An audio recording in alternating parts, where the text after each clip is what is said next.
అన్వేషణ సినిమా తీయడానికి మా చిన్నప్పుడు మేము అన్వేషణ సినిమాలో ఆ సినిమా చూసి చాలా థ్రిల్ అయిపోయాం. బహుశా ఆ సినిమా 1986, 85 చూసారా, నాకంటే ఎక్కువ అభిమానులు ఉన్నారు.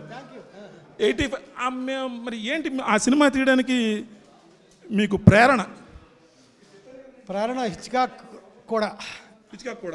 ఎందుకంటే నేను మొట్టమొదటి హిచ్కాక్ సినిమా సైకో నేను చూసిన సినిమా. అది ఏడుది నాగేశ్వర గారు వీసీఆర్ కొనుక్కున్నారు కొత్తగా. ఏదైనా సినిమా పట్టరా మౌంట్ రోడ్ నుంచి అంటే సైకో పట్టుకెళ్ళాను. అలాగా నేను చూసిన మొట్టమొదటి ఫిల్మ్ సైకో. ఆయన తీసిన మొత్తం సినిమాలు చూసేసిన ఏకైక మనిషిని నేను. మొత్తం ఫ్యామిలీ ఫ్లాట్ దాకా.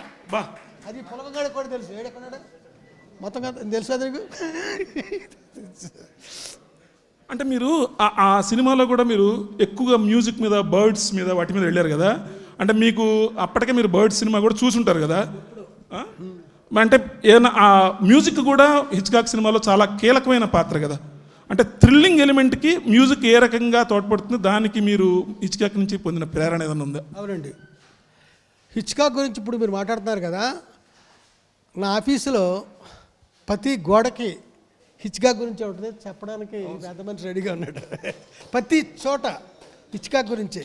హిచ్కాక్ ఏం చెప్తాడంటే, ఒక గొప్ప సినిమా తీయాలంటే 3 కావాలి. 3: 1 స్క్రిప్టు, 2 స్క్రిప్టు, 3 స్క్రిప్టు.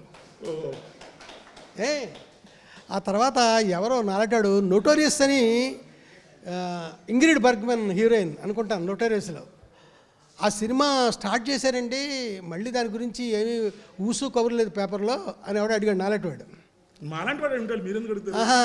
చెప్తాను, నీలాంటివాడు అనకూడదు కదా, నువ్వు చెప్పుకుంటే ఇప్పుడు బాగుంది. అయితే హిచ్కాక్ అతను సమాధానం చెప్పాలి కదా. సినిమా అయిపోయిందని మొత్తం అంతాను, చిన్న ప్యాచ్ వర్క్ ఉందన్నారు. ఏంటండి ఏదైనా అడిగారు. నలటాడు షూటింగ్ అన్నాడు. అంటే కంప్లీట్ ఫిల్ము పేపర్ మీద ఆయన ఫినిష్ చేశారు. హిచ్కాక్ గురించి చెప్పాలంటే ఈ పొలగంగాడు తెలుసు, రవి గారు తెలుసు, ఇవాళంతా కూడా నేను మాట్లాడగలను. మీరు చాలా మీ లైబ్రరీ నిండా పుస్తకాలు పురుగు కదా. మీరు ఇంగ్లీష్ పుస్తకాలు అమెరికన్ లైబ్రరీలో, బ్రిటిష్ లైబ్రరీలో, మద్రాసులో ఉండగా చాలా అనేక సందర్భాలు మనం అక్కడ కలుసుకున్నాం కూడా. మరి తెలుగులో ఇటువంటి పుస్తకం రావడం గురించి మీ అభిప్రాయం? నేను సాయంకాలం పొలగానికి చెప్పానండి. ఎన్ని కాపీలు వేసామంటే చెప్పాడు, తప్పు ఇన్ని వెయ్యాలని చెప్పాను. ఇది అంత గొప్ప పుస్తకం అని కూడా చెప్పాను. ఇలాంటి పుస్తకం అంతకుముందు రాలేదండి. ఇతనికి ఐడియా ఎలా వచ్చిందో నాకు తెలియదు, కానీ ఇదొక అద్భుతం. అద్భుతం నాకు ఇంకేంటయ్యా.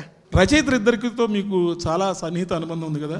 పాడి గారి గురించి, అలానే పులగం గారి గురించి. అంటే మీరు తీర్చిదిద్ది దేశం మీద వదిలినటువంటి బాణం పులగం, మరి పాడి గారి గురించి కూడా చాలా సన్నిహితమైన మిత్రులండి ఇద్దరు. పులగం చాలా సభ్యత గల మనిషి. రవిపాడి గారు అయితే అసలు మాట్లాడక్కర్లేదు ఆయన గురించి. వీళ్ళిద్దరి మీద నాకు చాలా మంచి. అలాగే పులగం అతను చేసిన పుస్తకాలన్నీ అన్నిటికీ టైటిల్స్ మీరే పెడతారటగా. నేను పెట్టిన టైటిల్ ఆనాటి ఆనవాళ్ళు, అదొకటి నేను పెట్టాను. కూడా పెట్టాను ఆనాటి ఆనవాళ్ళు, అదొకటే నేను పెట్టాను. తక్కినే పెట్టలే, ఆడే పెట్టుకున్నాడు. పాడి గారు అంటే ఒక ఐఆర్ఎస్ ఆఫీసరు ఇలా సాహిత్యాభిమానంతో ఈ రకంగా చేయడం మీద మీరు వాళ్ళ ఇంటికి కూడా వెళ్ళారని ఒక చోట రాశారు. నేను ఒకసారిగా చాలాసార్లు వెళ్ళాను. అయితే మేము ఇద్దరం కలిసి బడేగులమాలి సమాధి దగ్గరికి వెళ్ళి కూర్చున్నాం. ఆయన చనిపోయిన రోజా? అవును సార్, చనిపోయిన రోజు. అలాగా వీళ్ళు నాకు చాలా ఇష్టమైన వాళ్ళు. వీళ్ళతో చాలా ఇష్టమైన పనులు చాలా చేశాను. చాలా గొప్ప వ్యక్తి. ఎంత కలెక్షన్ ఉందో తెలియదు ఆయన దగ్గర. నువ్వు చూసిన ఎల్పీ రికార్డులు తక్కువ. ఆ తర్వాత ఆయన బ్రెయిన్లో పెద్ద లిస్ట్ ఉంది, చాలా చెప్తుంటాడు ఆయన. చాలా చక్కని మనుషులు అండి వీళ్ళిద్దరూ కలిసి పుస్తకం వేయడం. నిజంగా ఈ పుస్తకం నిన్న ఈ టైంకి చూశానండి నేను విజయవాడ సాహితీ ప్రచురణలో వాళ్ళ ఆఫీసులో. థ్రిల్ అయిపోయాను పుస్తకం చూసి. ఈ బల్క్నెస్ కానీ, లోపల ప్రింటింగు, ఆ డీటెయిలు మొత్తం పేజ్ మేకప్ అంతా కూడా కొంచెం అవగాహన ఉంది ప్రింటింగ్ మీద. నేను బాగా వెంటనే ఫోన్ చేశాను తనకి, బాగుంది నాకు అని. నిజానికి ఇది పుస్తకాన్ని నేను ఇంకో చోట ప్రింట్ చేయించి పెట్టాలి అతనికి. వాళ్ళు టైంకి రేపు మరి బుక్ ఫేర్ ఉంది కదా, అప్పటికి వాళ్ళు ఇవ్వలేమన్నారు. ఈ డబ్బు ఎక్కడో వేరే చోట చేయించాడు, బ్రహ్మాండంగా ఉందండి. మాట్లాడక్కర్లా. అది వీళ్ళిద్దరూ కలిసి చాలా అద్భుతంగా చేశారండి. రవిపాడి గారు అంత మంచి రచయిత నాకు తెలియదు, మంచి మిత్రుడే అనుకున్నాను ఎంతకాలం. ఇందులో ఎక్స్ట్రా గ్రంథాలన్నీ ఈయనే రాశాడండి, అది చెప్పుకోలేదు, రాయలేదు. చాలా అద్భుతంగా ఉన్నాయి. హిచ్కాక్ గురించి ఇంకా నన్ను అడిగితే చదువు ప్యాట్రిష్ హిచ్కాక్ అని, హిచ్కాక్ గారు అమ్మాయి, అవును. ఆవిడ గురించి కూడా చాలా బాగా చెప్పగలను. ఆయన బాగానే చెప్పారు.